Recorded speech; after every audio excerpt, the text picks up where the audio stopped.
Shabbat Shalom, everybody. I'm going to start us in prayer and we're going to go ahead and get started.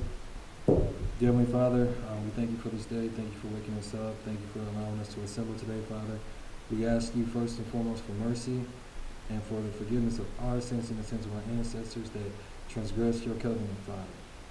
We accept the punishment, Father. We acknowledge that we have walked contrary unto you, Father.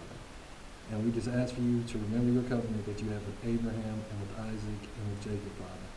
And we ask for mercy this day, Father. Protect us and keep us from all hurt, harm, and danger, Father. In Yahushua's name we pray. Amen. So,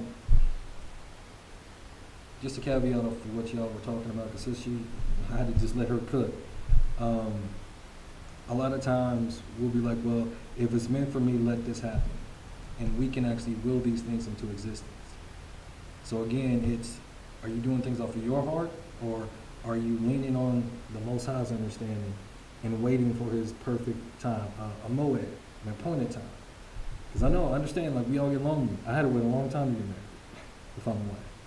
And I get that road is not easy, but if you don't fully heal, you're going to keep perpetuating the same cycle. And then what happens is you don't, because like a lot of times you gaslight and you don't realize you keep activating your self-destruct mechanism. And you keep self-sabotaging relationships. And then what you do is you'll gaslight and you blame the other person when I'll literally have conversations with you and you're talking about, oh, it's not going to happen this, so it can't be that, I can't love no more of this, you are bringing that to you. You got to be careful the words that you're speaking over your life, bro. I'm serious, bro, because like you keep speaking that negativity, the Most High is like, okay, that's what you want. And if you're not like right with him, oh, I'm gonna give you that, sprinkle that on top of iniquity. Okay, pain, heartache until you seek me out, until you search for me.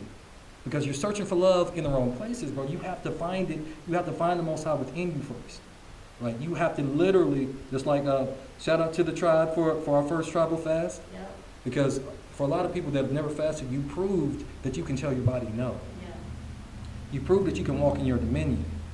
The problem is when temptations come, and all temptation is not physical, the most seductive temptation is actually the ones that mess with your mind and your spiritual, right? When those things come, if you're not rooted, and if you can't tell your body or your mind no, you're going to keep falling for the same cycle over and over again. It's just a different pretty face. You want to know the funny thing about fasting? I found out today. Mike? Funny thing about fasting, I found out the other day is today, for example, I ain't had anything, nothing, at all. Haven't thought about it. Ain't on my mind whatsoever. The other day, when I was intentionally doing it, I wanted to eat oxygen. I wanted to eat water. Right? That's what me and bro was talking about. Like when you're depressed and you're sad, and you know it's not done intentionally, you're not tempted because your body don't want it anyway. But when you're doing it for the Most High and a solid purpose, you're gonna be tempted in every way possible. And it starts in your mind because you know what I was thinking about food. Yep. Don't get out of my head.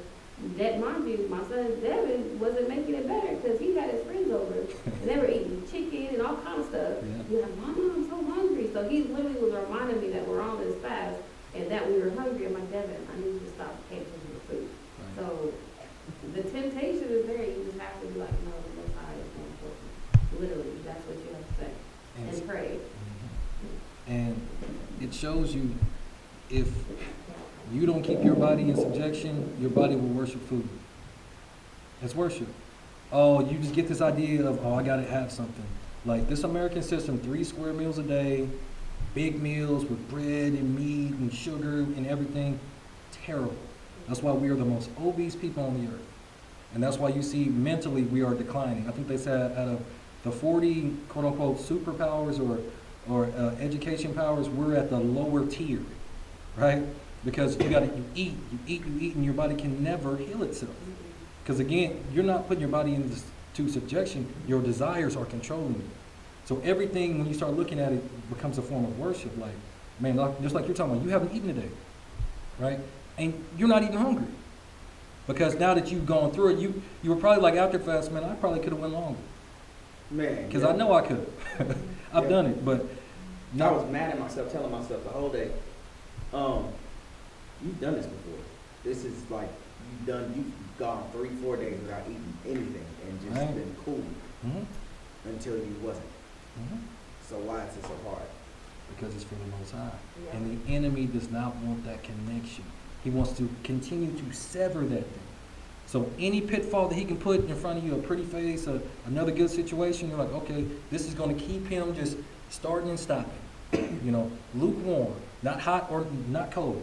Just keep you focused on that relationship. When the Most High wants to give you the desires of your heart, but you're not seeking him first. You're not seeking him early, right? You're focused on, oh, well, I have these sexual urges that need to be filled.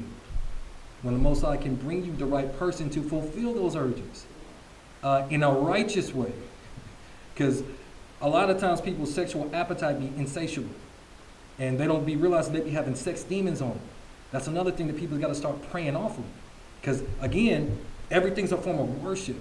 If you got, I gotta go to this spot and I gotta have this rough, perverse type of sex to get off or whatever, you need to pray those sexual, spiritual STDs off of you. Because that's what it is. It's not even sexual at that point. You got, what are those, not homunculuses, but you got these different spirits of just like, okay. So he's not going to get on the path with the Most High. All we got to do is keep throwing him some tail. Or her some meat, whatever you want to call it, right? And that's going to keep them out of the way of the Most High because that's what you're worshiping, because that's what your focus is on. Now, if I ask you, name 3 of the 10 commandments, can you do it? Yeah. Name them. Shall not kill, thou shalt not bear false witness. Good. Thou shalt not covet thy neighbor's Well, that's good. stuff. Because a lot of people can't even do that. No, that's good. That's good. But what I'm saying is, you got to keep adding on that, because when these temptations come, you got to be like, okay, the word says this. Okay, so when a man finds a wife, he finds a good thing. Not when a man finds a thought. I'm gonna be honest, because that's what men be looking for. Not when a man finds something that's easy, right? But that's what this generation, that's what they go for. Easy, convenient. And then the next thing you know, you keep having sex, soul ties. And that's generational curse on top of generational curse, multiplied, coming together, transforming. And you don't understand, that's why you can't get out, because that yoke of bondage is multiplying on you. And you're not praying against that. You're not fasting, which you just did. Because in a fast, you gain more self-discipline, you gain more strength. But you have to keep doing these things. So at least once a month going forward, we're going to have some type of fast. At least once a month. We got to. Because for the times that's coming, it's needful. It's needful. Like, we got to have the revelations. We got to be in lockstep. And we have to have our minds and our bodies in subjection. I'm telling you, man, because with this guy in power, like me and sis was talking about, it's going to get crazy. Does a fast always have to be 24 hours? You know, it can be longer. No, I mean, it can be short. I mean, yeah, you can, but I think it's imperative for you to try to go further. I think Broly was trying to work off what the Spirit probably told him to do, or Yeah. try. Yeah. So, and I mean, 24 hours is not bad for a try to do. Yeah, that's I'm easy. expecting, like, to add on to it. It's So that coming. way, you know, once we get to like 7 days or a month back, you know what I'm Mhm. saying? Like, it's the clarity that you'll gain from it. It's like, it's priceless. Like a lot of people that have never gone on a prolonged fast have no idea. Because you'll start literally thinking, what is food? It's the word of the Most High. That's my bread. That's my meat. You'll just be like, man, food won't even smell as good to you. Then the next thing you know, weight will fall off. Aches start disappearing. And like she said, you have this clarity. Even when you pray, you can feel a more clearer connection with your Creator, right? But it's stepping stones. Because just like you, I talked to Bam. I talked to my brother. Like, and you know, Bam, he was truck driving and all that snowstorm and all that.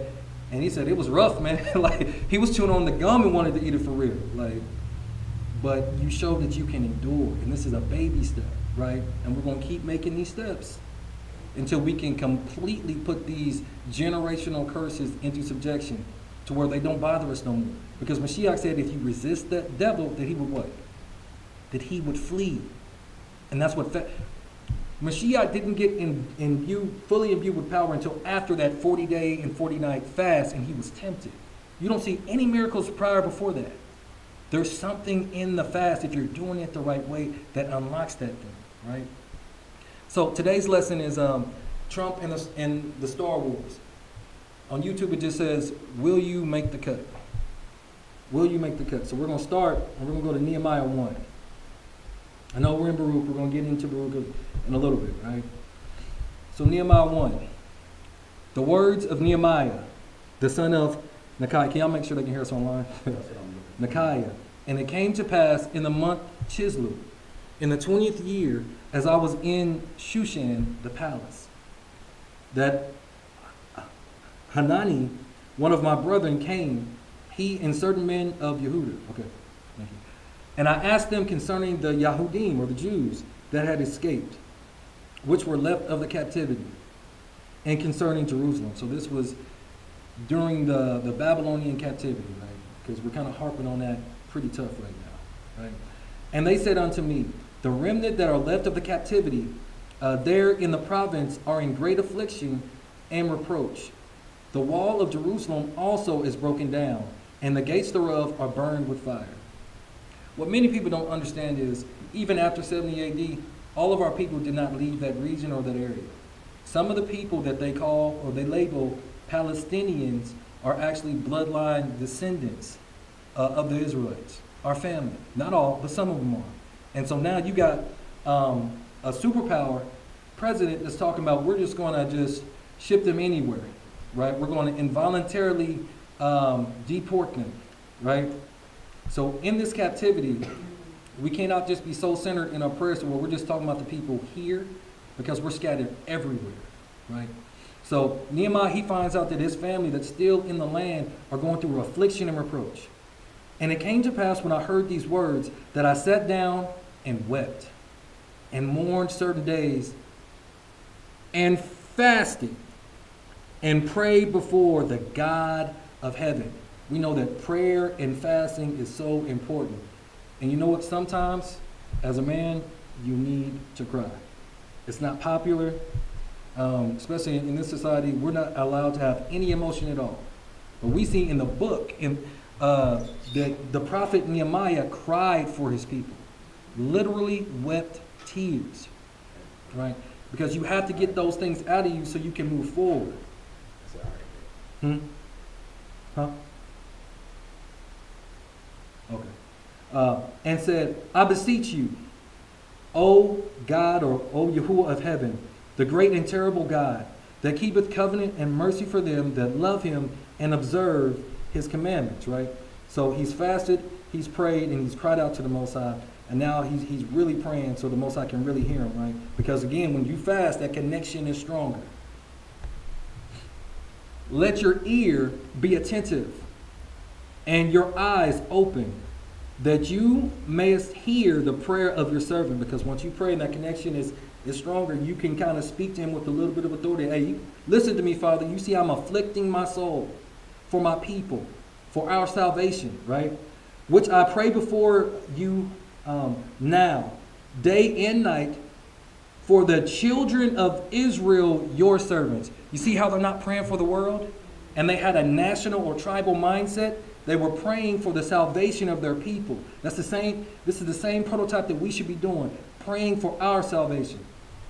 For the servants, and confess the sins of the children of Israel, which we have sinned against you. Both I and my father's house have sinned. So last night, I'm going over this and I'm reading and I'm just like, man, it's crazy how thousands of years later, we're basically in the same situation. And it's just like perpetual hurt. You can't get on social media without seeing us getting done wrong or dirty some kind of way. And it's just perpetual. I'm just like, man, I was literally crying out to myself, I was like, how long? How long is this judgment really going to stretch out? Like, when are you going to finally make that distinction? That's my prayer. Because I want us all to make it. All of us. Like, here on this earth, like if the kingdom is established in our lifetime, or if not, then I want us all to make it on that judgment day. I want us all to be faithful servants. That's my prayer. That's my heart's desire. We have dealt very corruptly against you, and have not kept the commandments, nor the statutes, nor the judgments, which you commanded your servant Moshe. Remember, I beseech you, the word that you commanded your servant Moshe, saying, if you transgress, I will scatter you abroad among the nations. So he's like, hey, remember you said this part, right? And this is where we at. 2025. We are scattered everywhere. We are called a color. Yep. Not a nation, not a tribe, not anything. We are called a doggone color that if you look it up in the Black's Law Dictionary, it means that you are dead. This stuff is just wild once you just start looking at this stuff. So he said, remember that you scattered us abroad among the nations. This is what you said to Moses. But then he said, but if you turn unto me, talking about the people of Israel, the children of Israel, and keep my commandments and do them, though there were of you cast out unto the uttermost part of heaven. That sounds like the stars, right? To the uttermost part of heaven. Yet will I gather them from thence, and will bring them unto the place that I have chosen to set my name in. So I kind of just had to stop there, like, Father, how long? Because we are a part of the awakening, but we need a greater awakening to fully manifest this thing, which means that we all have got to push farther. We all have got to go higher. Like this is not really a request anymore. We have to. Our salvation is literally going to depend on it. Because the Most High, he's not coming back. Even if he does save the ones that are, going back and forth, he says he's going to purge the rebels when we get into the wilderness. Now, I don't know about y'all, but I don't want to be one of the other ones outside of Joshua and Caleb that were above 20 years old to make it. Because we would be in that category because we're over the age of 20. You got to think about that. How much time do we really have to get it right? When America is destroyed, nobody in the world, no other nation really messes with us. We're hated without a cause, and we built almost everything.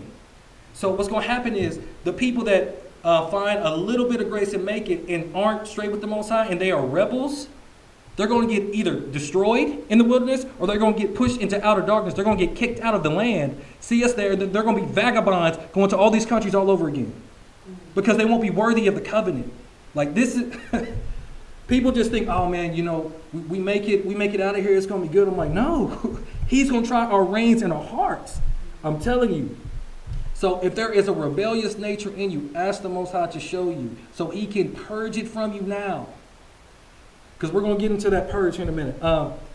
Now these are thy servants and thy people, talking about the children of Israel, whom thou hast redeemed. Now that word is padah, but the same thing, ransom, redeemed, for a price, by thy great power and thy strong hand. O Yahuwah, I beseech you, let now your ear be attentive to my prayer, or to the prayer of your servant, and to the prayer of your servants, who desire to fear your name and prosper, I pray you, your servant this day, and grant him mercy in the sight of this man, for I was the king's cupbearer. So again, in this day, we should be praying for mercy. So I'm actually going to switch this because I think the order got jacked up. Hold on. That's right. No, that's not right. Why did it do that? Okay,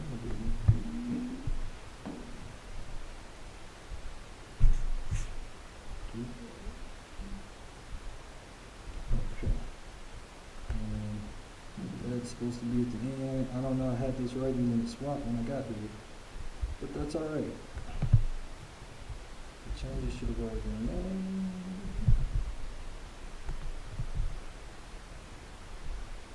Come on. So tell me, while y'all waiting on me, when y'all were praying in the fast, what came to you? Somebody.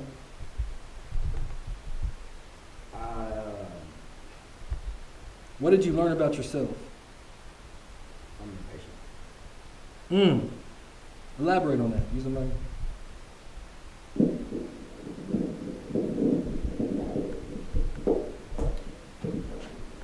I have the patience of a kid.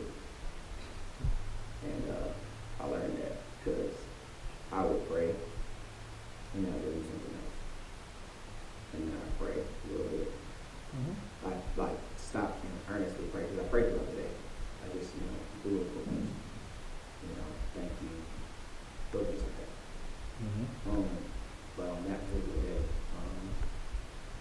I would pray earnestly for like 50 seconds.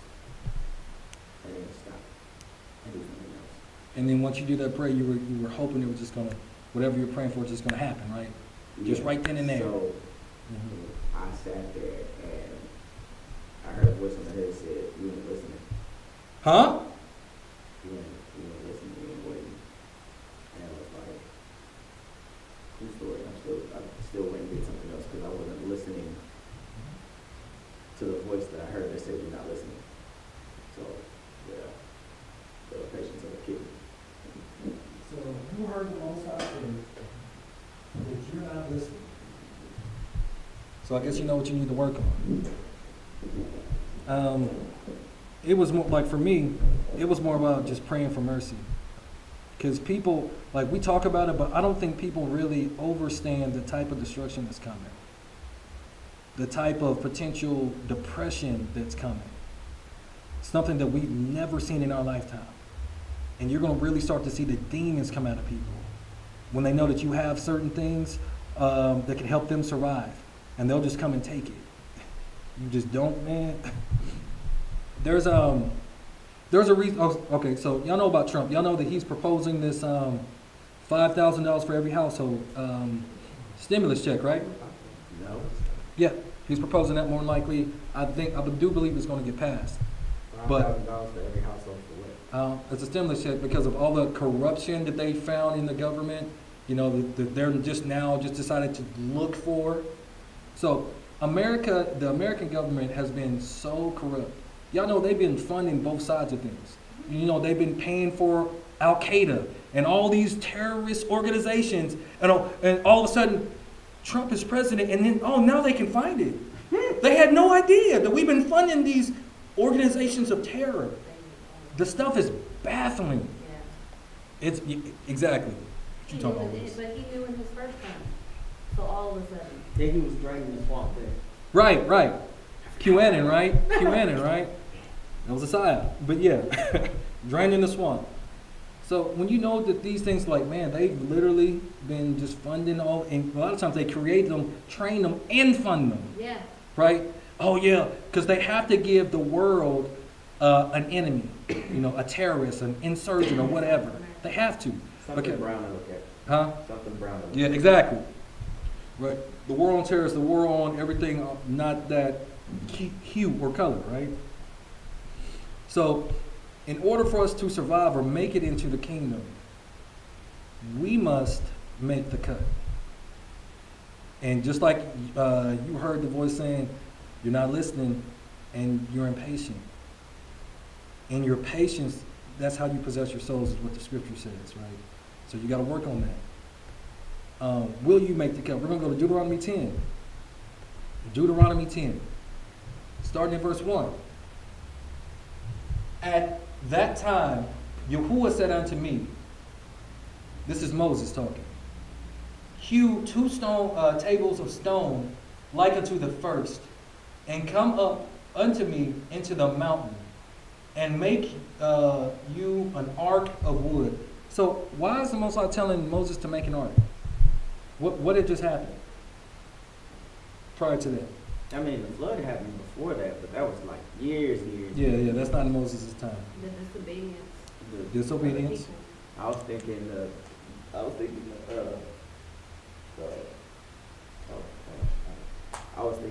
when you asked that question, You asked that question, I was thinking, it was the, Exodus out of Egypt. Right. So they exited out. Moses goes up. First, we're going to Deuteronomy 9. We'll go to Deuteronomy 9. I'll just Deuteronomy 9. We'll read verses 1 through 21. Hear, O Israel, you are to pass over Jordan this day. Pass over. To go in to possess nations greater and mightier than yourself, cities great and fenced up to heaven, a people great and tall, the children of the Anakims, right? The Nephilim seed, whom you knowest, and of whom you have heard say, who can stand before the children of Anak? Understand therefore this day. So why would the Most High give the children of Israel this land?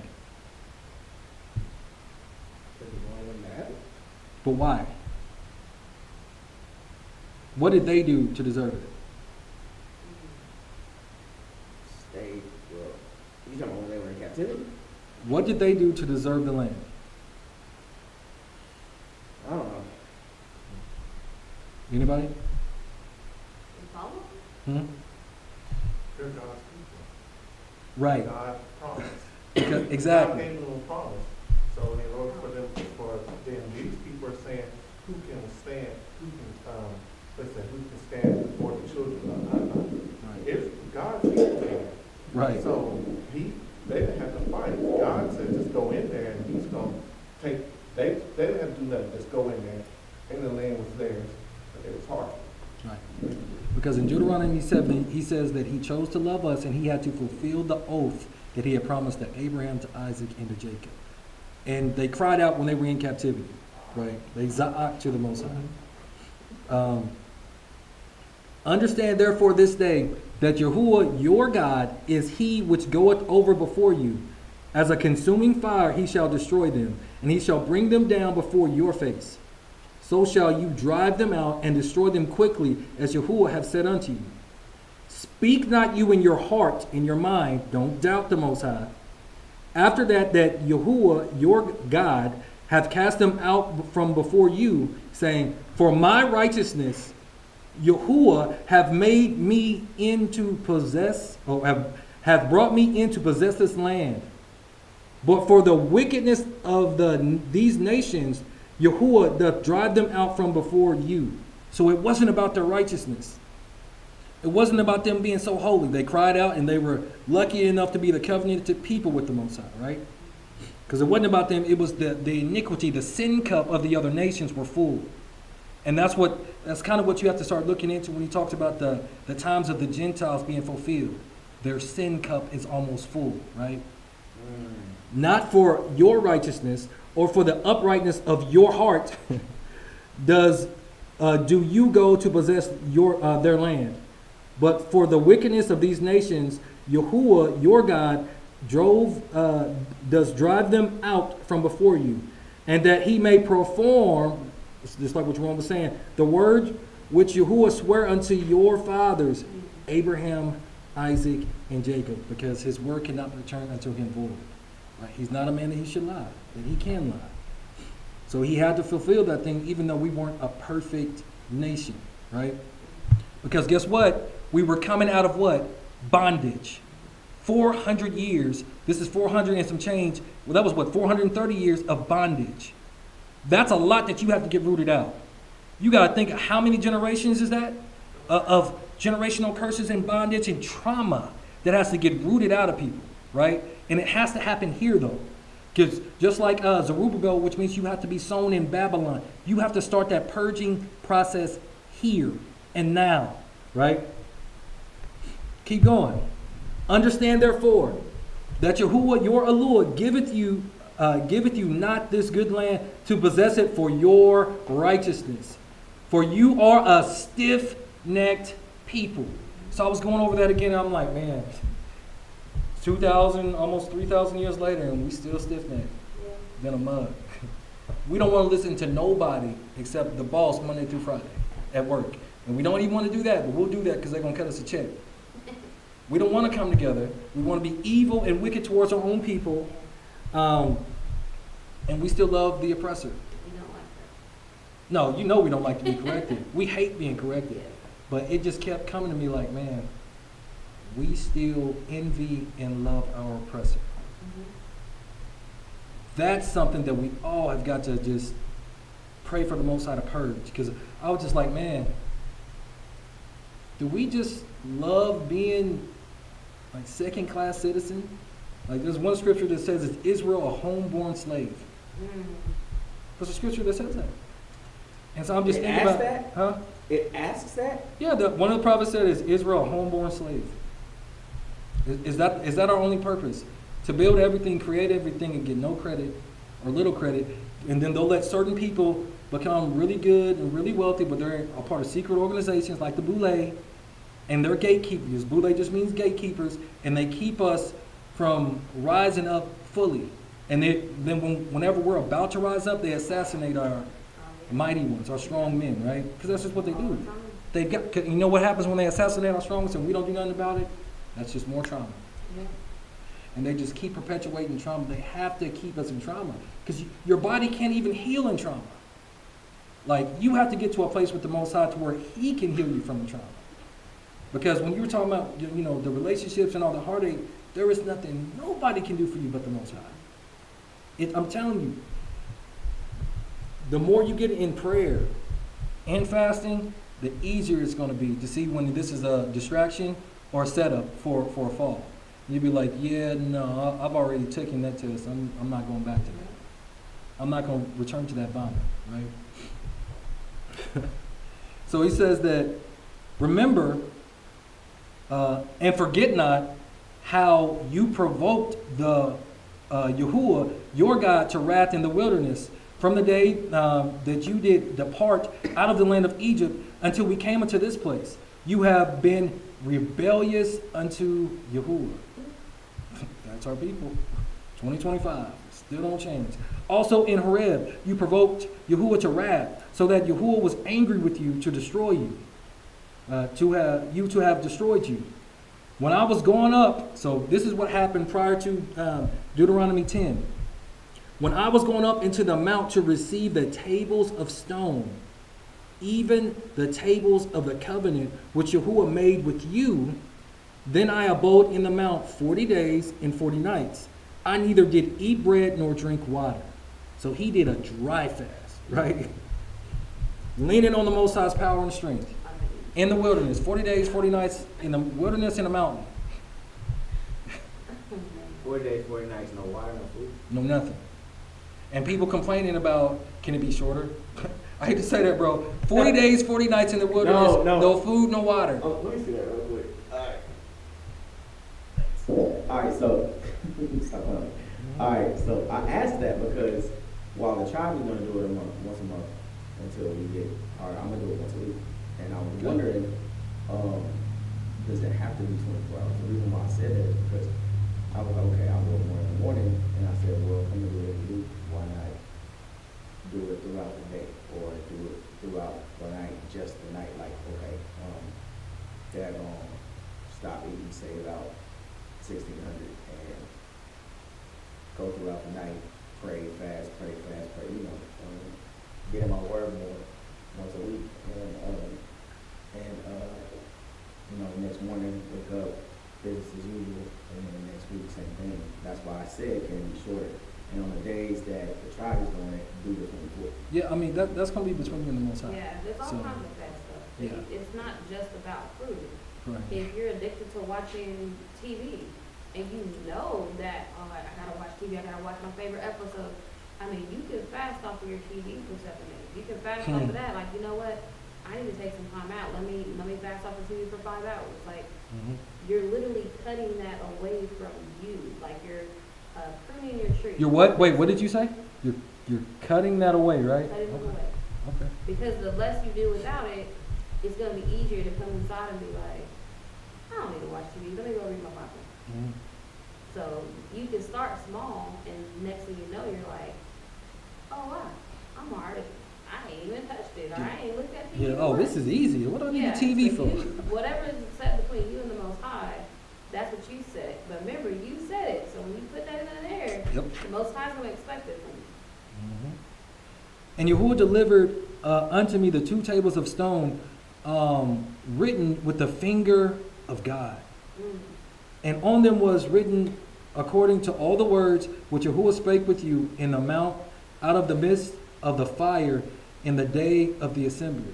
So you see Moses come, 40 days, 40 nights fast, gets the covenant. Now, the original covenant was the 10 commandments. The other things were added because of transgression, continual wickedness and transgression, right? Mhm. He was trying to make it easy, but you know our people. If there's a way to make it difficult, we're going to find it. We really going to find it. Then it says, and it came to pass at the end of 40 days and 40 nights that Yahuwah gave me the 2 tables of stone, even the tables of the covenant. Again, it was the 10. And Yahuwah said unto me, arise, get you down quickly from thence, for thy people which you have brought forth out of Egypt have corrupted themselves. Couldn't even go a little bit over a month without Moses being there, without someone to tell them, no, you gotta be righteous right now. They are quickly turned aside out of the way which I commanded them. They have made them a molten image. Now we know that's the first commandment. We ain't supposed to be erecting no images to no other God. That's the first thing they did when they didn't see Moses, right? When they didn't see a tutor, if you will. Furthermore, Yahuwah spake unto me, saying, I have seen this people, and behold, it is a stiff-necked people. So this is the second time he didn't call it stiff-necked. That means that something's got to get cut out, or people going to get cut off. Because we know the Most High don't play. Let me alone, that I may destroy them, and blot out their name from under heaven. Like, do you understand the Most High just wanted to just completely, like they never existed? Like the Thanos in the movies. Snap of a finger. He said, let me alone that I may destroy them and blot out their name from under heaven. And I will make of you a nation mightier and greater than that. He was about to make a nation of Moses' kids. Nobody else was going to make the cut. Nobody. So what do you think Moses did? You remember what Moses did? Spoke up for him. Right. He spoke up for him.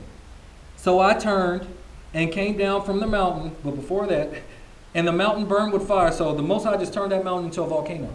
And the mountain burned with fire. And the 2 tables of the covenant were in my hands, right? And I looked, and behold, you had sinned against Yahuwah your God, and had made you a molten calf. You had turned aside quickly out of the way which Yahuwah had commanded you. And I took the 2 tables and cast them out of my 2 hands, and break them before your eyes. So that's why in Deuteronomy 10, you see him going back, and then he's got to be the one that makes the stones now. Right? So I'm going to finish this out. We're going to talk about that. And I fell down before Yahuwah, as at the first 40 days and 40 nights. I did neither eat bread nor drink water, because of all your sins which you sinned in doing wickedly in the sight of Yahuwah, to provoke him to anger. So he had to go on a whole nother 40-day fast because of our family, our people's wickedness, man. That's Moses. Moshe? Yeah, that's Moses. I would have slapped my own people. Say what? She said, look, sis said, yeah, y'all gonna have to die today. Like, hey, this is what y'all want. Like, you just get done with no food, no water for 40 days, you gotta do it again? So when you're looking at that, though, what does that represent? Passion and grace and Look, Moses was a different breed. I'm going to be honest with you. Because like sis said, I don't know. He was determined to get his people saved. Man! Because he didn't want the Most High to appear to be a liar, not keeping his covenant, right? But at the same time, he had a love for his people that many of us could never even get close to. Right. Because that is wild. I can't be going a little bit over a month without you worshiping another God in front of them. It's not like they were like, not around the mountain in Israel somewhere. No, they were right outside, down the mountain, worshiping another God in front of the Most High. How disrespectful is that? And like, there's some people that kind of dabble in some other type stuff. Some people are dabbling in witchcraft. Some people are dabbling in, I don't know if it's Catholicism. I don't know if it's hoodoo, voodoo. I don't know what it is. But I'm telling y'all, when it's time for that cut to be made, some people ain't gonna make it. I'm telling you, if you dabbling into stuff that you know you ain't got no business doing, it's a warning, man. Y'all better cut that stuff out. I'm telling you. Literally in the sight of the Most, like, they did not care. The Most High did all these terrible wonders in Egypt. You know, they get to this place, and then 40 days later, and they're like, no, we just gonna make this God up real quick. We're gonna worship him real quick. We're gonna get back to doing this sex magic that we learned over in Egypt, because that's what it was. They had that molten calf, and they were having a big orgy. That's what was really going on. If we're being real about it, they didn't care because they loved Egypt. They loved Babylon too much, right? They left Egypt, but their heart was still there. You can't be serving two masters. You have to make a choice. You have to make a choice, right? So then he said, for I was afraid of the anger and hot displeasure wherewith Yahuwah was wrought against you to destroy you. But Yahuwah hearkened unto me at that time also. Wow. And Yahuwah was very angry with Aaron to have destroyed him. Because they forced Aaron to make that stuff for them, right? The priest. And I prayed for Aaron also the same time. And I took your sin, the calf which you had made, and burnt it with fire, and stamped it, and grounded it very small, even until it was as small as dust. And I cast the dust thereof into the brook that descended out of the mountain. So that's what happened in Deuteronomy 9. So that's why, when you go back to verse 1 to Deuteronomy 10, at that time Yahuwah said unto me, hew thee 2 tables of stone, like unto the first, and come up unto me into the mountain, and make thee an ark of wood. So now, since he gave the covenant freely, right? This time, Moses actually had to do some work this time. There was a difference. So like when I had read it before, I'm like, okay, so this time Moses had to do something. First time he gave it freely, and then Moses destroyed it because the people, that was symbolically the people destroying the covenant. Once that happened, you knew that we would have to get a new covenant or a renewed covenant. This was foreshadowing everything, right? And I will write on the tables the words that were in the first tables which you breakest, and you shall put them in the ark. And I made an ark of shittim wood, and hewed 2 tables of stone like unto the first, and went up into the mountain, having the 2 tables in my hand. And verse 4 says what? And he wrote on the tables according to the writing, the 10 commandments which Yahuwah spake unto you in the mount, out of the midst of the fire in the day of the assembly. And Yahuwah gave them unto me. Now, do y'all remember, because I'm not going to go there, do y'all remember Jeremiah 31?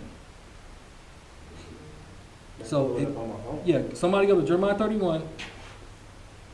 Probably start at verse 30 and go through verse, 33 or 34.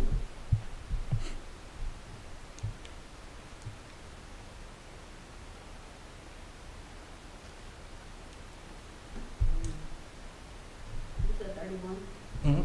All right, where? Start at verse 30 and go through like 33 or 34. I think it was 34. I got it highlighted. Mm-hmm. But everyone shall die for his own iniquity. Every man that eateth a sour grape, his teeth shall be set on edge. Behold, the days come, saith the Lord, that I will make a new covenant with the house of Israel and with the house of Judah. Not according to the covenant that I made with their fathers in that day, in the day that I took them by the hand to bring them out of the land of Egypt, which my covenant they break, although I was an husband unto them, said the Master. But this shall be the covenant that I will make with the house of Israel.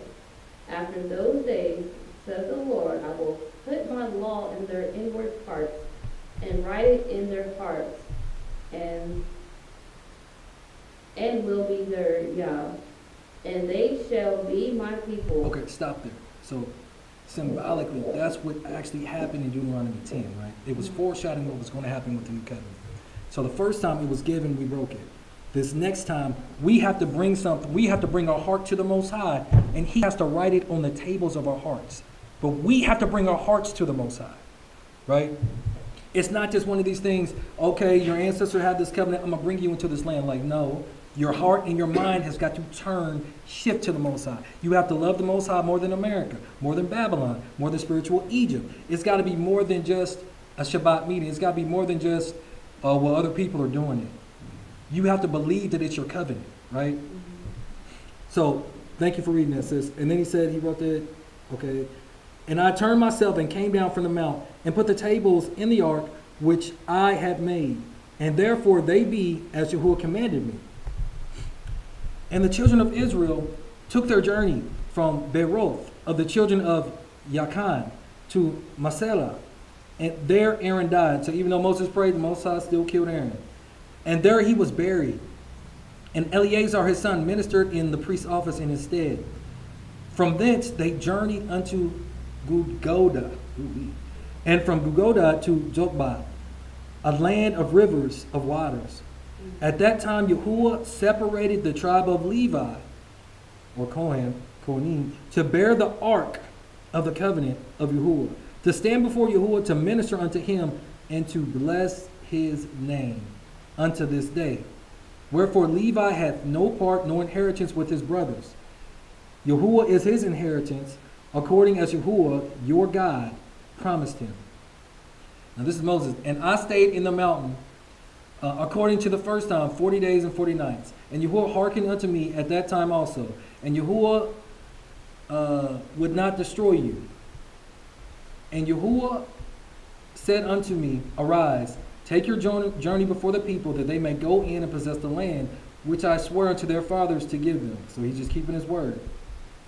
And now, Israel, what doth Yahuwah require of you, but to fear Yahuwah your God, to walk in all his ways, and to love him, and to serve Yahuwah thy God with all your heart and with all your soul. That's what this renewed covenant is about.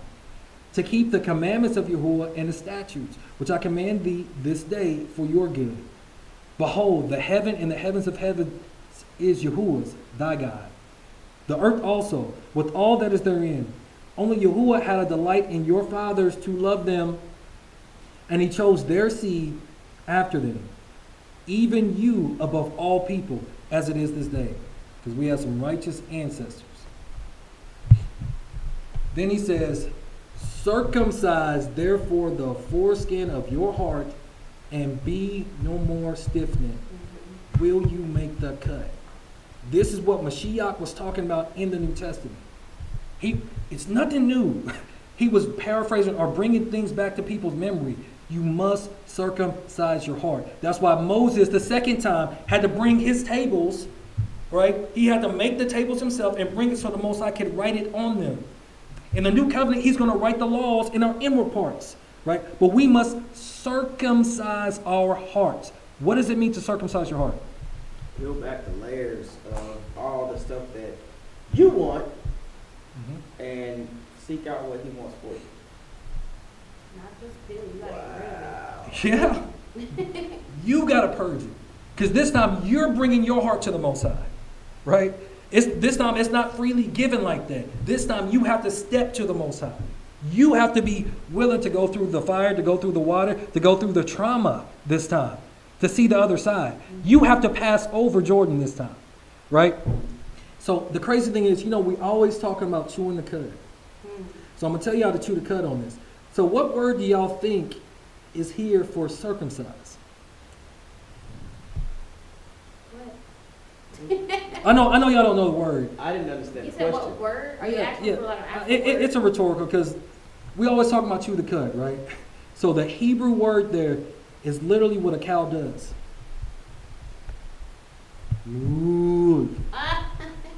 Really? You have to circumcise, so you have to chew the That's cud. so funny. You have to really circumspectly check your heart.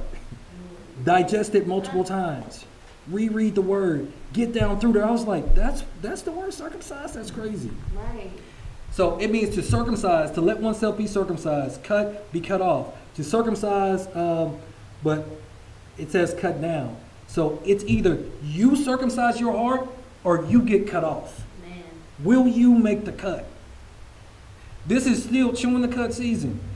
You got to be eating the word and reading it over and over and over again to make sure you're getting the understanding. Because I'm like, really, the word is mood?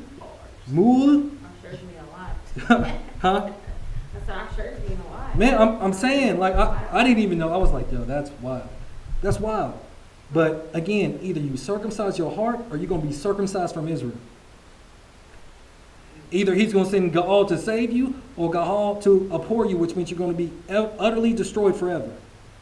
Because you see, he wanted to blot out people's names from under heaven forever and just redo them under Moses alone. So the word for circumcised is mood. It's crazy. Crazy. For Yahuwah, your God, is the God of gods and the Lord of lords, a great God, a mighty, and a terrible, which regardeth not persons, nor taketh reward. He does execute the judgment of the fatherless and widow, and loveth the stranger in giving him food and raiment. So with all this stuff, you cannot lose your heart for people. So when certain situations come up and you feel led to help somebody in need, help that person. Don't withhold that stuff, because the Most High is going to withhold stuff from y'all, from all of us. So, but we all know there's certain people that, they max out. You got to be wise, wise as a serpent. But the Most High, he loves the stranger. That's why when there's people of other nations and they're really coming to the Most High, hey man, you're my brother in Mashiach. I don't have no qualms against it. Ain't no racism with this thing. We just trying to circumcise our hearts so we can be ready for this salvation that's coming. Love you therefore the stranger, for you were strangers in the land of Mitzrayim. So we're commanded to do that. You shall fear Yahuwah your God, him shall you serve, and to him shall you cleave, and swear by his name. He is your praise, and he is your God, that have done for you these great and terrible things, which your eyes have seen. Your fathers went down into Egypt with 70 people, 70 people. And now Yahuwah, your God, has made you as the stars of heaven for multitude. We're even more, we have bigger numbers now than they had back then, because we're scattered everywhere. Because me and Brandon, we talked about this, I think it was this past week or maybe last week. A lot of people don't realize that America, especially, I'll just say Mexico or Texas, right? That was actually it used to be a part of Mexico, so was what? Arizona and California. Arizona, California, Louisiana. And Washington, right? Louisiana was too. Yeah, Louisiana too. And so the thing about it is, there's so many different sources that talk about how Mexico was a Negro continent, because we were already over here. A lot of us were. And then from the Americas, we got scattered abroad again. That's what I'm saying. We got so much family everywhere. It's really crazy.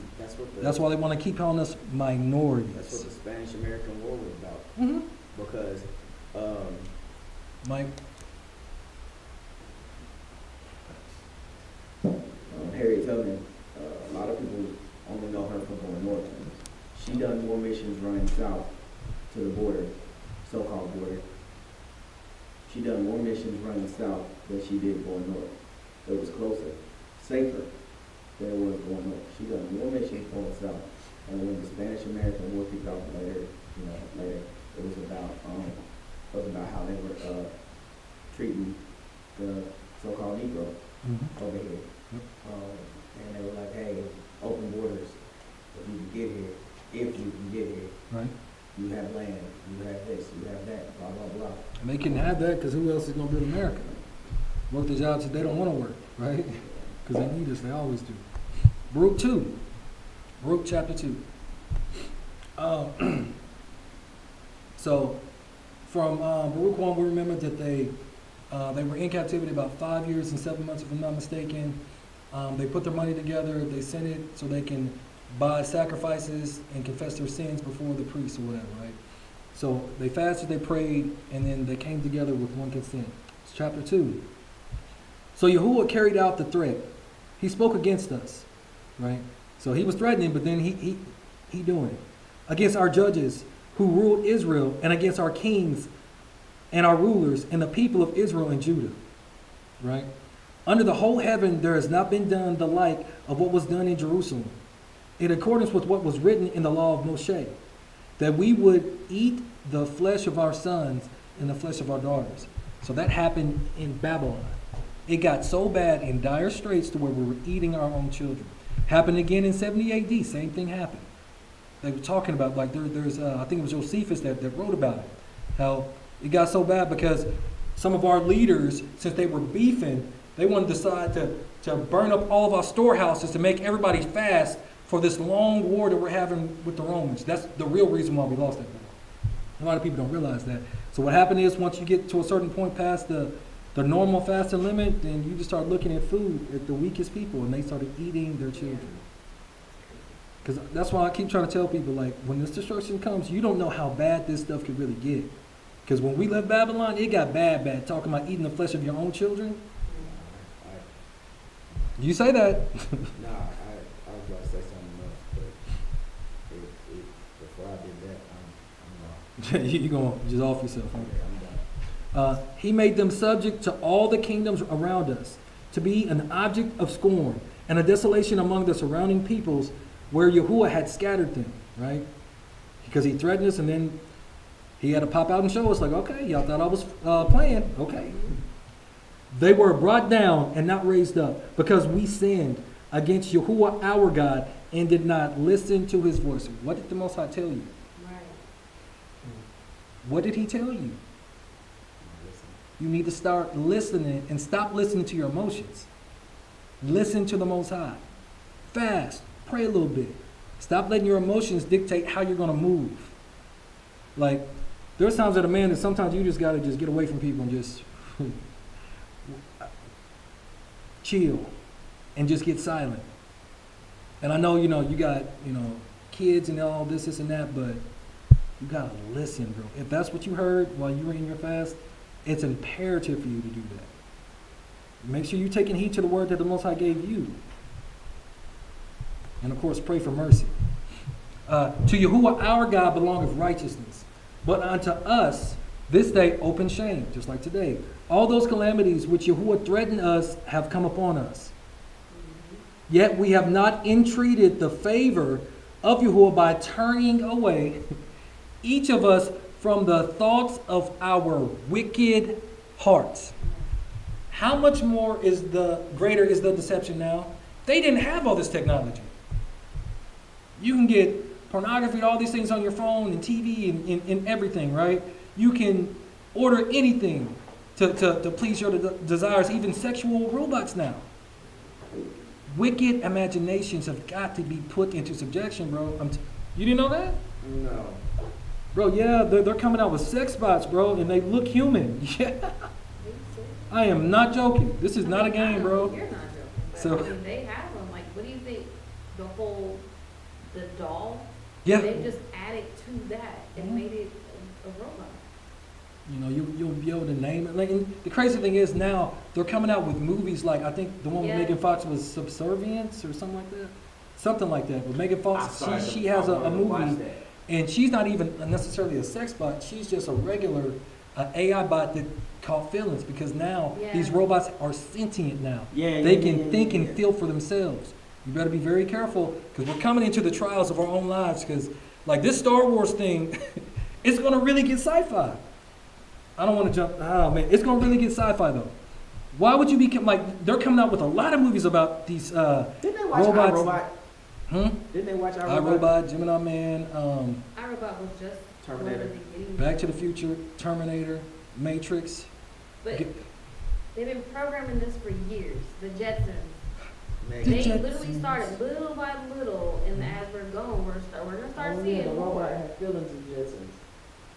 Yeah, but it's gonna be. They're starting to making them look like a person. Yeah. Oh Like yeah. they just started. Oh, we can get a robot, and oh yeah, the next thing you know, you have robots that look like humans, and you can't even decipher between a human and a robot. Terminators. Literally. So. Literal Terminators. And they've already started. Because they already have police dogs, and I want to say they're coming out with their first police actual robots within the next year or two. They're working on a robot that can carry your child. Huh? You don't have to be, you literally don't have to be pregnant. The couples can get a robot Oh, you'll lie. and put the seed in their egg, and this robot will literally grow that baby. I kid you not. You don't need germination if you have sperm in the egg. You're literally just saying, hey, robot. And you then know, here you go. science starts to play God. That's the thing. That's the trick. It basically covers the egg. It's not fertilizer. Fertilizer comes from the sperm. I have so many questions, like No, Yeah, because but if it's working nutrients on that it, though. the nutrients that the kid needs. or they'll give them artificial nutrients, bro. Yeah. Because again, this is about man becoming God. So the end result is they want to be our God. Because Yeah. you can only be God over something that you create. Right? You can only be the creator if you create it. So now, since they can't control us and those of us that didn't take the thing that we should not have took, Yeah. so the deceptions are going to keep going. But when Scripture says that Lucifer, he fell from heaven and he wants to sit on the sides of the north and be like the Most High, people are thinking it's only going to be like a literal temple and all this and that. Like, no, they want you to merge with machine because they'll have a patent on you and they will be your God. That's what we're actually coming into, because they could turn you off. They could give you orders and you won't have no control over it. That's what's really coming. I'm telling y'all this stuff. Trump, when he first came, he signed warp speed and everything sped up, right? As soon as he touched down as president, he started warp speed signing everything. Then he created all these national emergencies, and then we're going to be the leaders in AI technology. Warp speed. Y'all got to start piecing stuff together. Like, wait, we got 500 billion people invested. Most of them, actually, almost all of those donors are not from America. Right. None of them are from America, but they're investing in America. So guess who do y'all think will be the guinea pigs? Americans, especially the people that look like us. But people don't even think like that. They're like, oh, we're going to be so advanced now. This is going to be so awesome. And I'm over here like, I'm not getting no smart house. I'm not doing none of that. Like, Look, I don't even want the 5,000 they talk about, because I'm putting it like this. You can't buy me. No. Something is not right with that. Mm-hmm. Well, they have to prop up the doggone economy to make it look like all the changes that Trump is making are actually initially helping. Because again, Trump actually has a 12-year plan. What's this 12-year plan I keep hearing about? Trump, allegedly, he's got a 12-year plan. To do your educational thing. Fair use, this is for educational training purposes. Thank you, sis. Good work. So, verse 8 says, yet we have not entreated the favor of Yahuwah by turning away each of us from the thoughts of our wicked hearts. So what are you manifesting then if it's not after the Most High? Trauma, trouble, chaos, calamity. And this, especially America as a nation, because one nation under God, I don't believe that at all. Yeah, exactly. What God you talking about? And Yahuwah has kept the calamities ready, since we're not turning to the Most High and circumcising our heart. What was that word for circumcise? Mood, right? And Yahuwah has brought them upon us from. This is small. For Yahuwah is just in all the works that He has commanded us to do. Yet we have not obeyed His voice to walk in the statutes of Yahuwah that He set before us. So no matter what He does to us, we still just want to man, I'm still going to do my thing. It don't matter, man. I mean, you might as well just take me off the set, because I ain't going to change, cuz. I mean, that's basically what our people be saying. You know, just want to just stay just so rigid, man. So then Baruch decides to pray. And now, O Yahuwah of Israel, who brought your people out of the land of Egypt with a mighty hand and with signs and wonders and with a great power and outstretched arm, and made yourself a name that continues to this day. We have sinned. We have been unyali. We have done wrongly, O Yahuwah our God, against all your ordinances. Let your anger turn away from us. We won't even submit enough to say that. please, Father, I've done this, this, and that. Please turn that anger down a little bit. Won't even do that much. For we are left few in number among the nations where you have scattered us, minorities, right? Hear, O Yahuwah, our prayer and our entreaty. And for your own sake, deliver us and grant us favor in the sight of those who carried us into exile. So not for our sakes, for the Most High's sake, so he can keep his word with this renewed covenant. So that all the earth may know that you are Yahuwah, our God, and Israel and his descendants are called by your name. So I was reading this, and again, I'm praying at different times. I'm just like, man, Father, when are you finally going to make this distinction? Because so much information is coming out about who we are. Like Sis was talking about, Russia unleashing archives. I think Mexico did something similar. Another country did something similar. Like, countries know who we are, but the world is a stage. They have to keep the lie going. They have to keep this strong delusion, this deception going. And I'm just like, Father, how long? When will you let the people of the world know that we are your people? How much longer do we have to stay in Babylon? Brandon, read this one.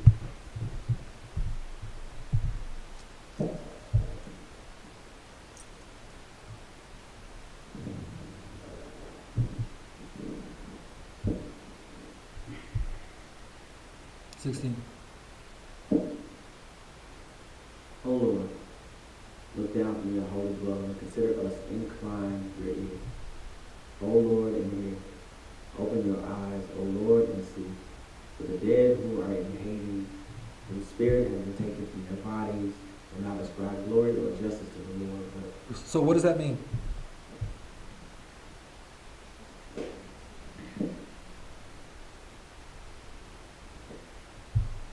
The dead can't praise you.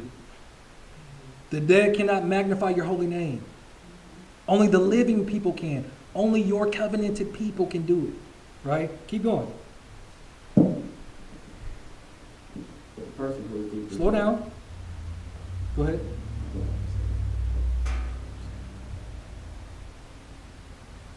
I'll read this one. But the person who is deeply grieved, who walks bowed and feeble, with failing eyes and famished soul, will declare your glory and righteousness, O Yahuwah. So those are the people that have a broken and contrite spirit or heart. For it is not because of any righteous deeds of our ancestors or our kings that we bring before you our prayer for mercy, O Yahuwah our God. So you see, in the lands of captivity, our people continue to pray for mercy. And I'm going to keep harping on that. We need to all be in lockstep with praying for mercy. Pray for mercy daily. Because when the stuff hits the fan here, we're going to need every bit of grace and mercy that we can get. For you have sent your anger and your wrath upon us, as you declared by your servants, the prophets, saying, Thus says Yahuwah, bend your shoulders and serve the king of Babylon, and you will remain in the land that I gave to your ancestors. So the Most High was like, hey, look, you know what? Y'all were rebellious. You serve the king of Babylon. Y'all can stay where y'all at. That's all they had to do was serve him. But if you will not obey the voice of Yahuwah and will not serve the king of Babylon, I will silence from the towns of Judah and from the region around Jerusalem the voice of joy and the voice of gladness and the voice of the bridegroom and the voice of the bride. And the whole land will be a desolation without inhabitants. All they had to do was serve the king of Babylon. So even while we're still in this land of Babylon, hey man, walk orderly, do the right thing, don't get out of pocket. But that's all they had to do, and they wouldn't have got kicked out of the land at that time. Right? But we did not obey your voice to serve the king of Babylon, and you have carried out your what? Threats. So we keep making the Most High threaten us. And a lot of times it's not like, okay, let me rephrase it. A lot of times those threats will be, he'll just send certain images to you, like if you keep doing certain things, this is going to happen to you, right? And you won't even heed to that. Or maybe you'll hear a word and you got to get something right, and you won't listen to that either. And so the Most High, he just over here sending threats like, man, hey, you might want to tighten up. You might want to lock in real quick. I don't have empty threats to be thrown at you. Go ahead. So our people was in Babylon, had lots of battles. Yeah, it was the world leader at the time, world power, superpower. We were given instruction by the Most High to, No, okay, so that's what. at this that's what point in I time, understand. we are like several years into captivity in Babylon. So now what Baruch is saying is he's going back. The Most High said, if you will serve the king of Babylon, you can live in your land. We didn't do that. We refused. So I think some of us tried to go to the king of Egypt and try to fight the king of Babylon instead of serving him. Once that happened, we had to make the Most High be a man of his word, and he sent us into Babylon. Because we're just a stiff-necked people. He gave us a choice. Serve the king of Babylon, you live in your land, and then eventually I'm going to set y'all free. But that wasn't good enough. I ain't serving nobody. I'm not about to do that. No. Most High, he ain't really going to send us into Babylon. Mind you, the northern kingdom is already gone. There is no northern kingdom of Israel at this time. They're already gone into the Assyrian captivity. In Asia Minor already.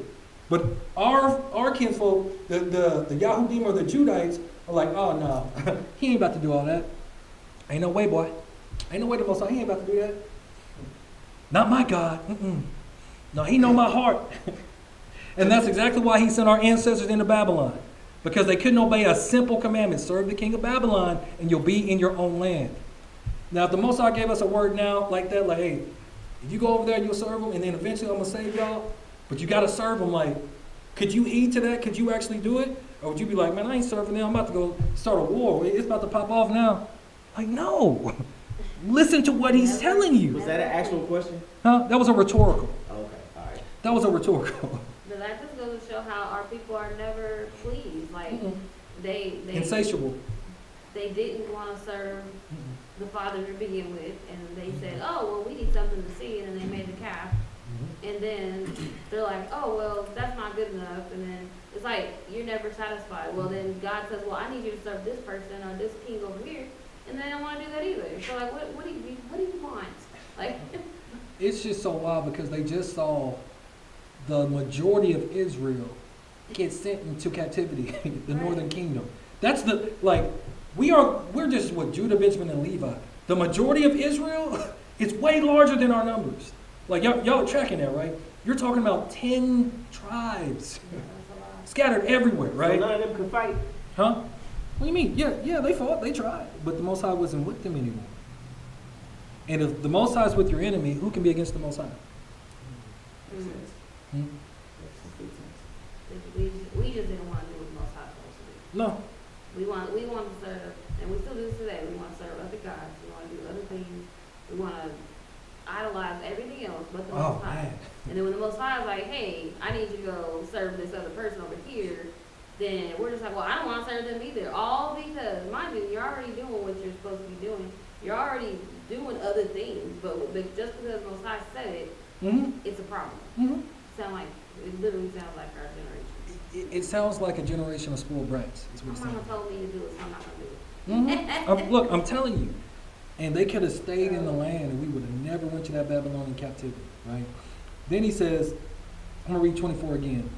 But we did not obey your voice to serve the king of Babylon, and you have carried out your threats that you spoke by your servants the prophets, that the bones of our kings and the bones of our ancestors will be brought out of their resting place. And indeed, they have been thrown out to the heat of day and the frost of night. They perish in great misery by famine and pestilence and sword. That's what's coming. Famine, pestilence, and sword, even if it's engineered. And the house that is called by your name, you have made as it is today because of the wickedness of the house of Israel and the house of Judah.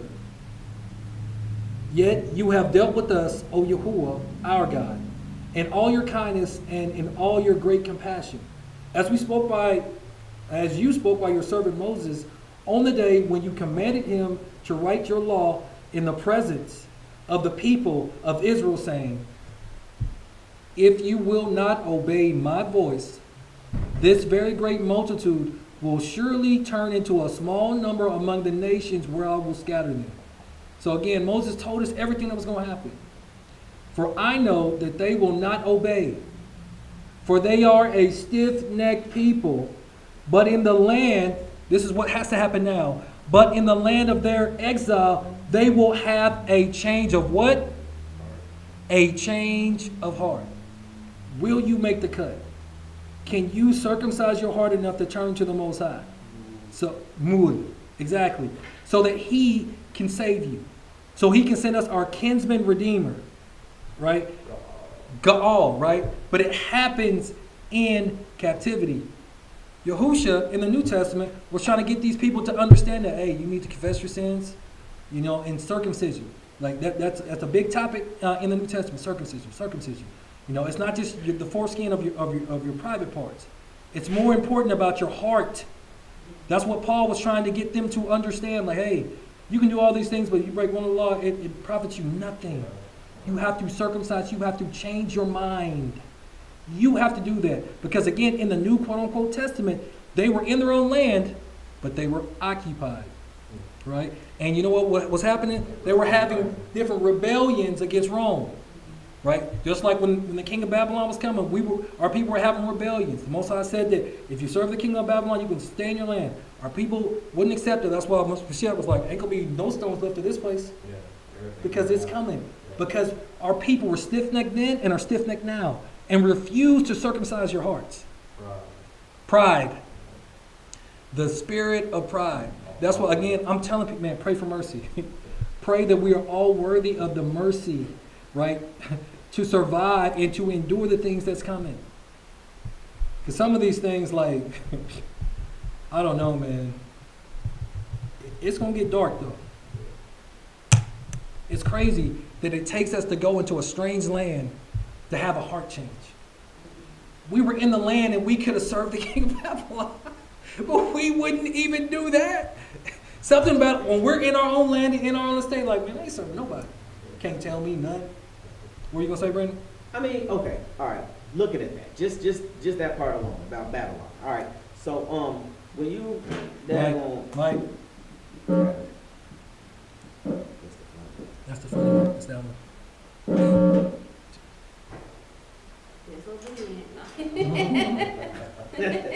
Y'all got jokes. All right, so I was sitting there looking at that, and I was like, okay, disobedient. All right, got it. Cool. Stiff neck. All right, got it. Serve the king of Babylon. Cool, got it. Sounds easy. Sounds cool. In theory. However, comma/pause for effect. Oh, here we go. Nat Turner. What if what if they was getting treated a certain way, and some of the people was like, you know what, I'm not taking this no more because of how they were being treated, murdered. I know. In any land, you gotta serve whoever the king or whatever to a certain extent. You have to. Now, the Most High. The Most High makes you do that on purpose anyway. Why? Why does the Most High make us do If that? you can do it on land, on earth, you can do it in heaven. No, I'm saying why though? Discipline. Say it again. Discipline. To discipline and to humble us because we were too prideful. He couldn't tell us anything. All we had to do was serve the king of Babylon. That's it. And here we go making excuses. That's literally what you jump to. Literally. Well, what if they're doing such and such? Bro, just do it. At least you can be in your own land with your own people, with your own language, with your own culture, your own heritage, your own nahala. People don't be looking at the big picture. It be monetary or momentary satisfaction. That's what we want. Momentary doggone satisfaction. We don't see no bigger picture outside. But what if they're doing this and that? What the Most I tell you? He sent the prophets to warn us. If you don't serve the king of Babylon, it's going to get dark. Yeah. And that's exactly what we wouldn't do because we are a stiff-necked people. Always trying to outsmart the Most High. That's what I don't know why we're programmed like this. We're just like, oh man, well, he said this, so what if I skirt this wall line right here? Yeah, let me see how far I can go with it. I don't know why though. It's like our mind just goes to, man, what can I get away with? Literally like a spoiled brat, that's what we do. In everything. For warning comes for destruction, bro. He warned them. Like, it's not like he's saying like, hey, you ain't really got to serve him. But if he said if you don't serve him, you're going to get cut off. And the crazy thing is, all of our people never came back from Babylon. There's still a lot of our people that are still over in that region. Never left. Yeah. Ever. No inheritance, no heritage, no culture, no anything. Yeah. You know what happens? What does Babylon mean? What does that mean? Come on. What does Babylon mean? I forgot. Uh, Totally forgot. I know what it means. Hold on. Babylon. I forget what it means. Wrong? I can't remember what it means. I can't remember. Babylon means confusion by mixing. So since you want to serve other gods and mix all that into the worship of the Most High, you want to cause confusion, I'm going to send you into some confusion for you. In their culture. Because the Most High, He's trying to keep us orderly, right? Keep us going down the straight and narrow path. But that's not what we want to do, though. We want to serve the Most High how we want to serve Him and do things our way. We want the Most High, you're going to bend to my will. We told you we ain't serving the king of Babylon. We not going to do it. Shoot, you want to show us that. That's what our family literally did. And so again, he had to pop out and show, like, okay, I'm with the king of Babylon now. I feel like it would have been so much easier to serve Most High back then because you see most of his miracles and all that. Bro! Compared to now. Right. Compared to now. And what was the word for miracles? Hold up. You tell me that I'm I'm just seeing where y'all at. What is the word for miracles? Mo faith. Oh, yeah. That is the Hebrew word for miracle. Mo faith. We used to say more faith, yeah. Mo faith. Yeah. Like back then, that should have been easy to do. Bro, he just led them. Even before this, when we were reading in Deuteronomy, he had just led them out of Egypt with a mighty hand and stretched out arm and with fury poured out and fire and, seas getting parted, everything great. Yeah. Moses gone 40 days. Yeah. Oh, we need another guy. Give us the calf. Give me the calf. That's the God for us. That's what we need. Oh, yeah.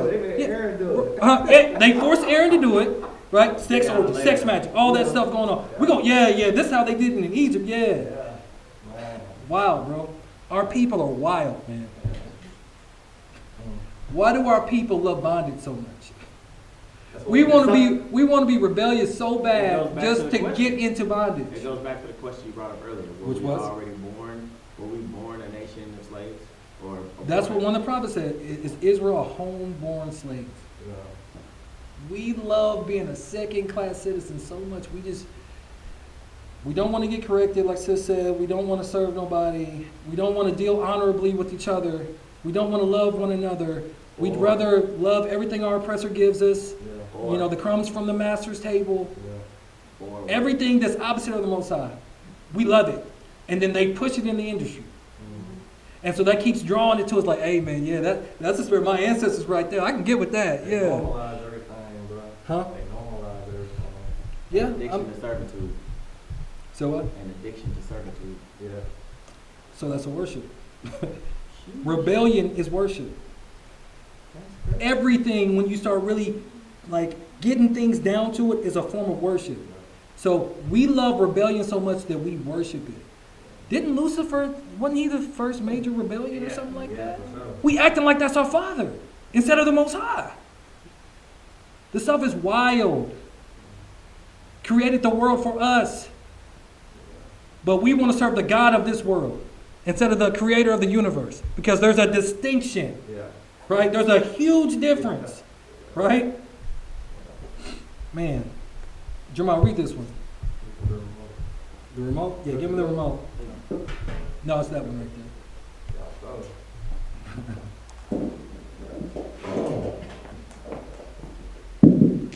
Before you read that, I'm going to read this verse one more time.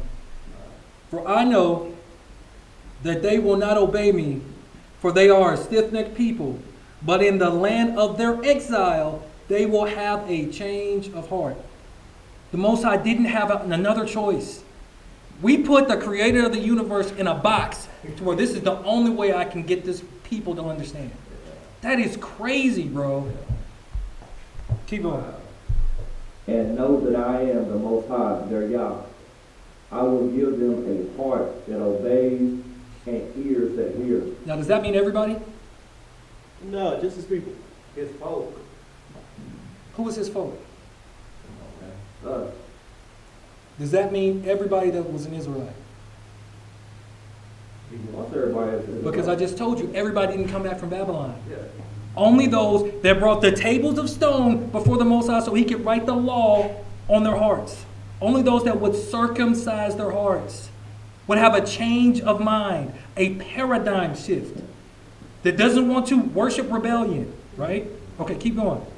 They will praise me in the land of their exile and will remember my name. So we won't be calling out Lord or Baal or Shiva or all these other gods in the land of our exile. That's why we're supposed to be crying out to the Our Father now, right? Keep going. And turn from their stubbornness and their wicked deeds. For they will remember the ways of their ancestors who sinned before the Most High. What does that verse mean? Because they don't remember what their ancestors did wrong.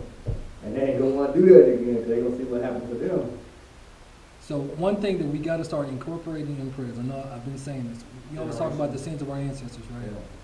But if you know the certain sins that your ancestors were doing, call them out. What if you don't know? I'm saying the ones that you do know, call those things out. Yeah, but most of us don't really know. Well, we know some. We don't know. Probably, We have some. We don't know a lot, right?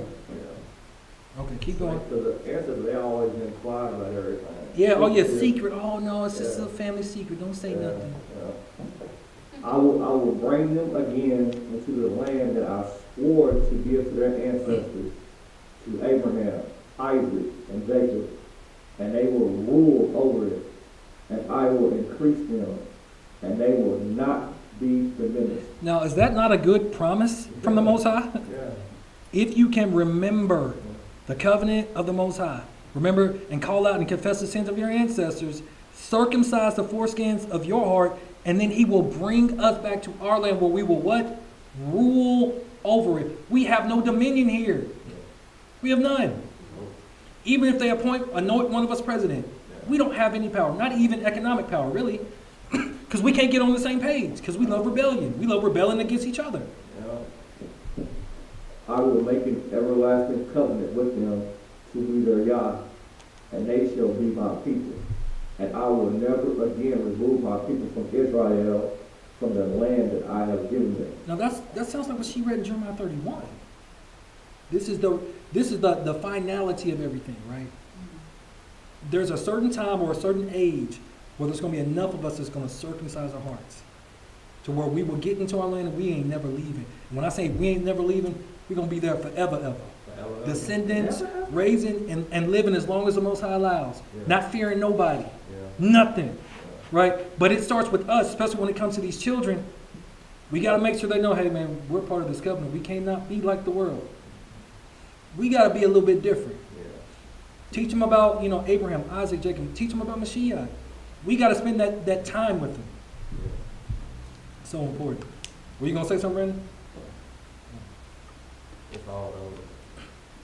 So, this is why I'm just hold on, family, because the stuff is going to get crazy. I was going to go to Baruch 3, but we're going to go ahead and skip this one. We'll probably get to Baruch 3 next time. You sure? Yeah. Because there is a video or two that I want y'all to watch. Make sure to do that thing again. Fair use, this is for educational training purposes.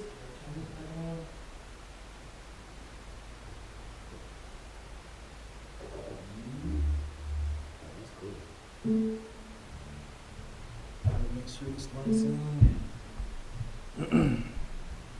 One second. Oh, you want to make it ask me to read? Yeah. I was like, I love it here. I put the lesson on Snapchat. He was like, hey, read that. I'm like, Huh. like I'm listening, but I wasn't locked in. So when we talk about taking mom to the hospital, I love this is how it feels. What's up, brothers and sisters? I hope you're all doing well through the grace and mercy of our Lord Jesus Christ. Now, I'm going to share the story of a lady who slipped from the stairs and hit her head on the wall and she fell unconscious. Now, after she went unconscious, this woman made a claim that she was taken to heaven. Now, during her time in heaven, she witnessed a lot of people that she had known in the past, most pastors that she had known when she was very young. And along the line, she had an encounter with Catherine Coleman, which I believe most of you have heard of this woman of God in the past. Now, based on the revelation that this woman gave in her story, she made a claim that Catherine revealed certain events that is about to take place in the world which is in relation to the end time. And she raised a critical concern about the 47th president of the United States, who happens to be Donald Trump. Now, I do not want to prolong this video. I am just going to play the message of our dear sister to you for you to listen. It doesn't matter where you are in the world. Based on the revelations that was given in our dear sister's message, I strongly believe that it is important for us to know these are matters that concerns the end times, which we should know. This is definitely a message coming from the Lord for believers and even non-believers. However, I want you to pray over this message and seek discernment from the Lord based on what our sister is going to tell us in her story. If this is your first time watching a video on this channel, I would like to say a big thank you. Feel free to like and share this video to your friends and family so that they may also receive the message of the Lord. If you have any revelation, if you have any near-death experience, if you have any testimony you'd want to share with the world, just feel free to pick up my email in the description section of the video, record an audio or a video narrating your message, and then send it in. Once I receive permission from the Lord, I'm going to put your message on the channel. Okay, so please pay close attention as I proceed with the reading of our dear sister's message.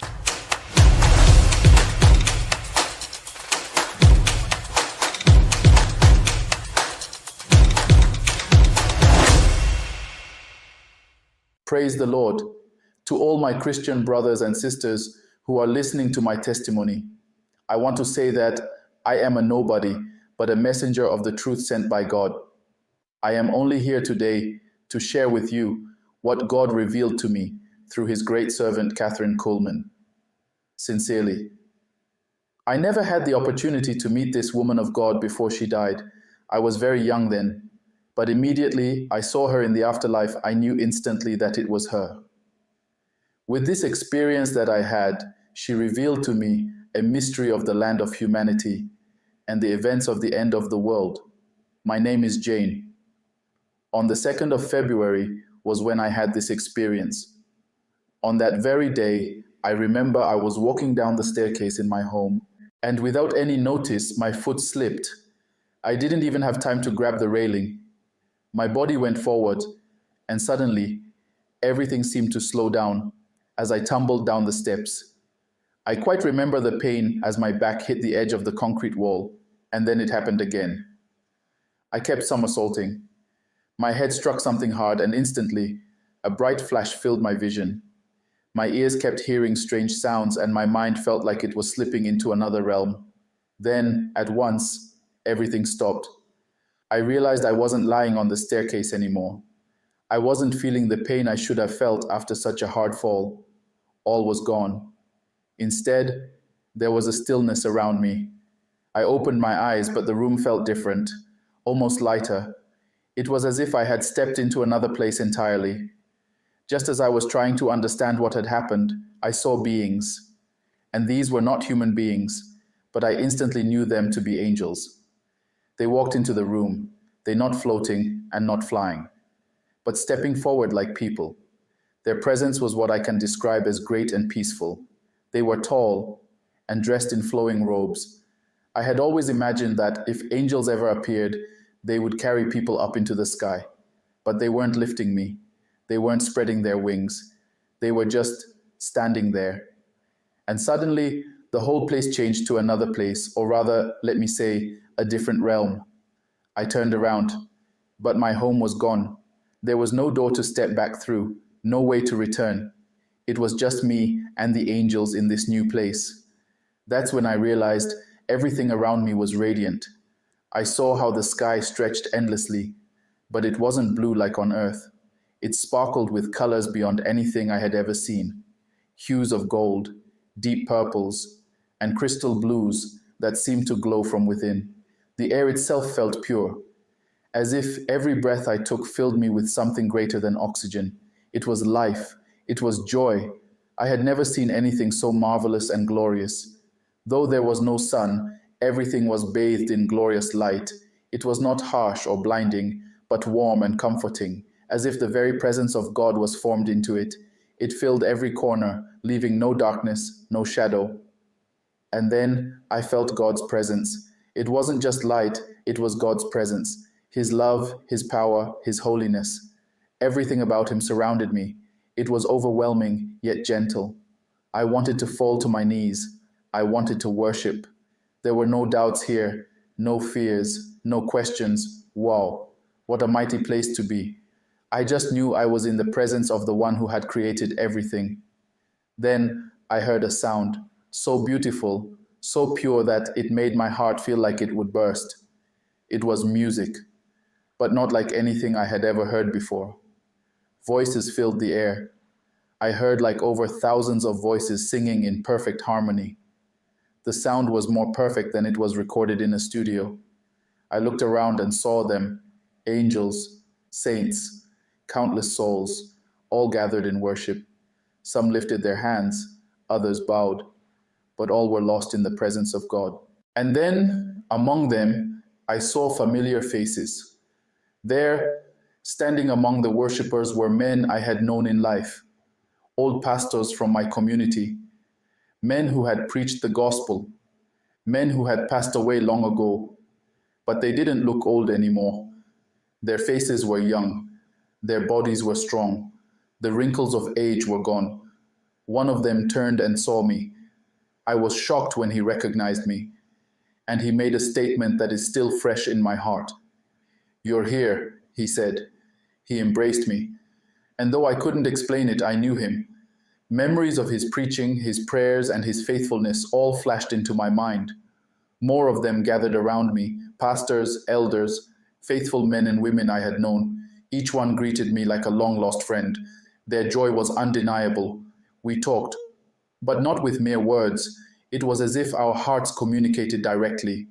They told me of heaven, not just what it looked like, but what it felt like. There was no sorrow here, no regret, no pain. Everything was as it was meant to be. Suddenly, I saw another figure in the distance. She stood among children, and when I drew closer, I saw her. It was Catherine Kuhlman. Her very presence expressed warmth, and there was something unearthly about her appearance. Not just the brilliance of her being, but the way she carried herself, filled with joy and peace beyond human understanding. The children around her held her hands and robes. She turned to me, and though she didn't speak in words, I could feel her recognition. She knew why I was here. Catherine Coleman revealed to me something that sent a shock through my spirit. She spoke of the 47th President of America. She called out the name, Trump, not once and not twice, but 3 times. Each time it echoed in my mind, as if heaven itself was emphasizing its importance. In my spirit, I knew she wasn't merely mentioning a man, she was pointing to something far greater. She revealed to me that Trump's name was not being spoken in the way the world sees him as a political leader, a businessman, or a controversial figure. No, she said he was the last ruler. I struggled to grasp the full meaning of what she was saying. The last ruler of what? The last ruler before what? But before I could ask, like the whole conversation took a new turn. Catherine Kuhlman revealed to me that in the time of Trump, a great opposition would arise. She categorically mentioned the opposing as the Antichrist. He would not come as people expected, not as an open enemy at first, but as one who would deceive, one who would seem to offer solutions, unity, and peace. Yet, beneath the surface, his true nature would be revealed. He would rise against the saints, against Christians, against the truth, and against the Christian faith itself. She revealed to me what the world would see as political battles and global crises would in reality be a deeper war, one not just of nations, but of souls. Persecution would increase. Laws would be twisted to silence those who stood for righteousness. The world, desperate for stability, would unknowingly embrace the one who sought to destroy it. Suddenly, a vision unfolded before me. It was revealed to me that a great conflict was coming, a battle that would not be fought with weapons alone, but with deception, power, and control. The Antichrist would rise against Trump in a way that the world would not immediately recognize. It would not be a war of nations at first, but a battle of influence, of ideology, of faith. The church, those who remained faithful, would find themselves in the center of this conflict. At first, there would be promises of peace, of unity, of a world that seemed to be healing. The battle would not be like the wars of history. There would be no clear armies, no obvious enemies. Instead, the war would be fought in people's minds, in policies, in technology, and in the quiet silencing of those who refused to bow. Kathy revealed to me that the Antichrist's cruelty would come through control. It would seem logical at first. New systems would be introduced, financial, political, and even spiritual. The church would be told to adapt or disappear. Many would compromise, thinking they were doing what was necessary to survive, but those who stood firm, those who refused to bow, would become enemies of the world. They would be cast out, hunted, seen as the reason for the world's problems. She revealed to me many would look to the governments, to technology, and to new leaders for hope, but true hope would not be found in the systems of this world, but in Jesus Christ. And then, in an instant, everything changed, and I came back to myself in the hospital.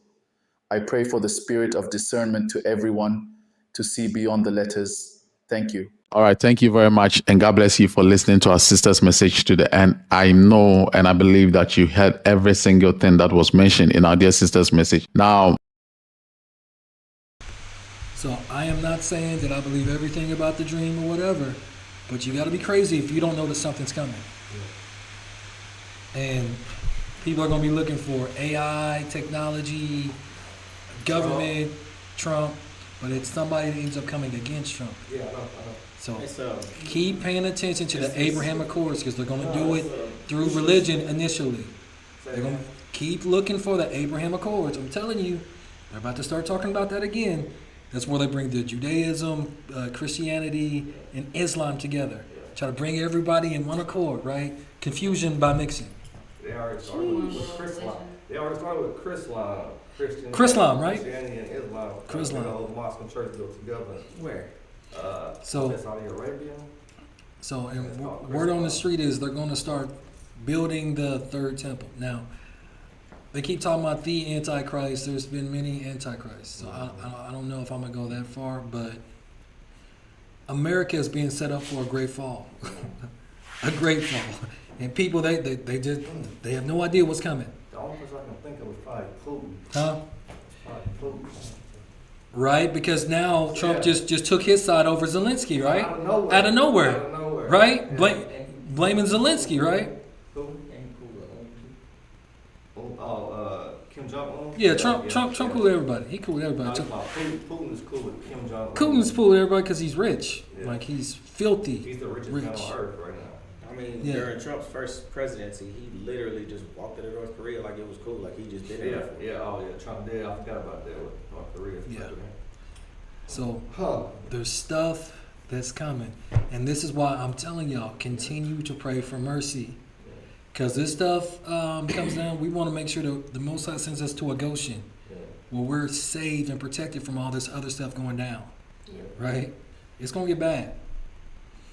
Okay. Okay. So I got another video. So it's kind of titled Trump and the Star Wars, right? Will you make the cut? But there's a connection between Donald Trump and the Star Wars franchise, right? When the Star Wars franchise came out, if I'm not mistaken, the first 3 videos that came was 4, 5, and 6. And then they came out with the first 3 videos like in the 90s, early 2000s, right? 1, 2, and 3 came Right? out. 1, 2, and 3 came out in 99, 2000. Right, 70s, right? He know he's a Star Wars fan. Yeah, Really? so this will be right up his alley. I've never watched it. It's So quite interesting. It was really good. we're gonna watch this video first, and then we'll keep going. Hold on.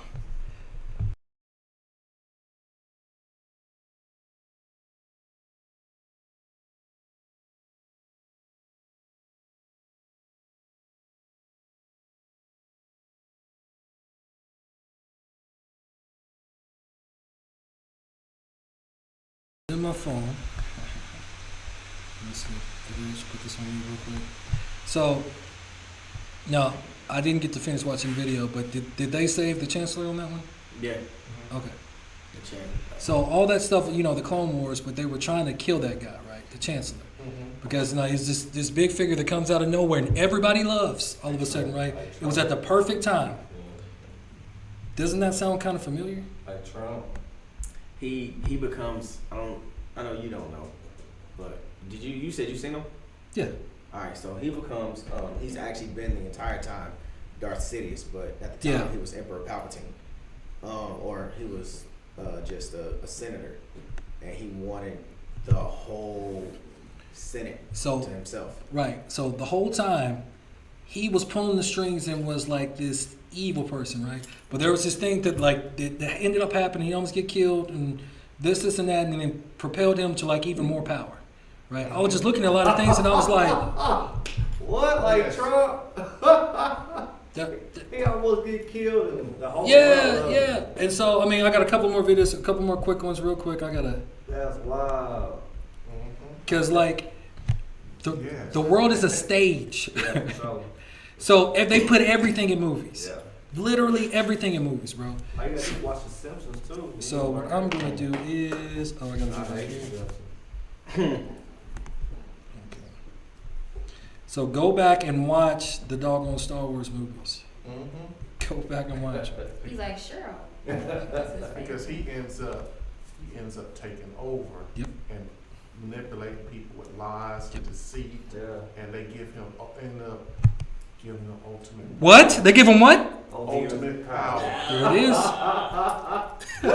He just caught on to it. There it is. Trump is trying to get Ultimate power. Cause he going for that third election. He already said, King of Kings. He said. Okay, so they gave him ultimate power, but listen to this one. The other day. Wow. Yeah. Awesome. You haven't played. What? He said he was the King of Kings, bro. Gotta restart it. I thought I did it. This is a part of Clone Wars. That looks like Order 66. You No, it's still not. have It's the not mic plugged 66. in. Oh.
He oversaw it.